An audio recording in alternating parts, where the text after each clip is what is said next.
Hallo Leute und herzlich willkommen zu einer weiteren Folge Mikrokosmos. In der heutigen Folge möchte ich euch die größeren Häuser des Servers zeigen. Die befinden sich am anderen Ende dieses Tunnels, durch den ich gerade durchlaufe.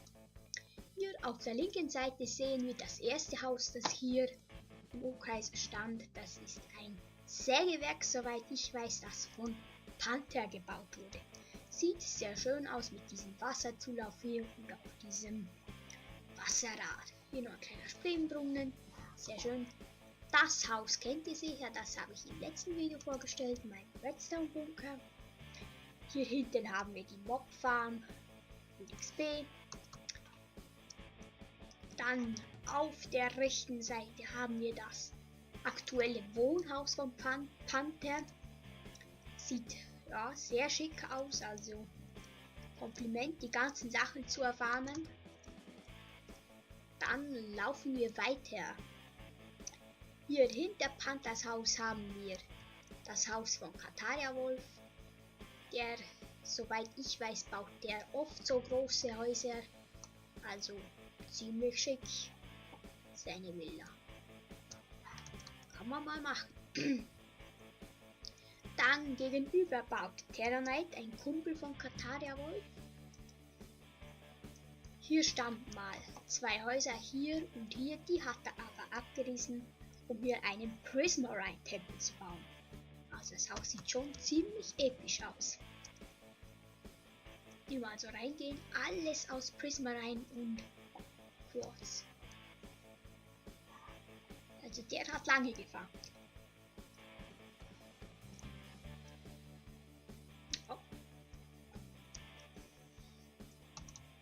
So.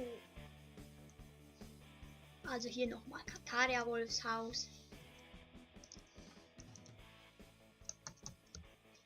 Dann geht's hier hinten weiter. Hier ist eine kleine Lagerhalle.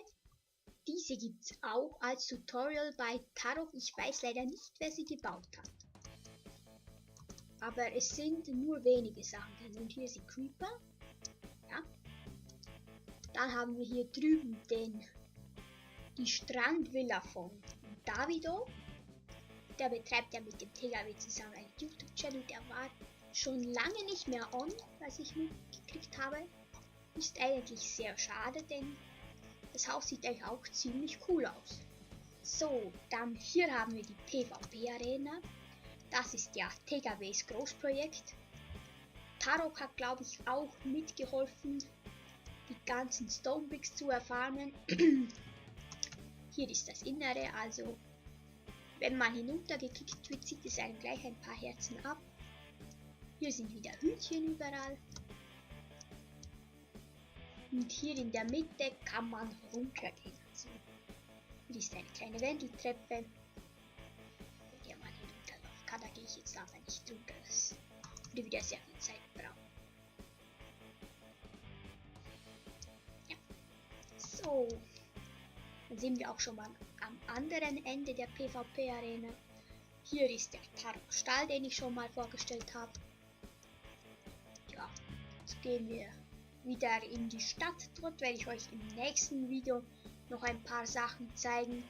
Ja, ich bedanke mich schon mal fürs Zuschauen. Wenn euch das Video gefallen hat, dann könnt ihr das mit einem Like oder einem Abo zeigen. Vielen Dank fürs Zuschauen und bis zum nächsten Mal.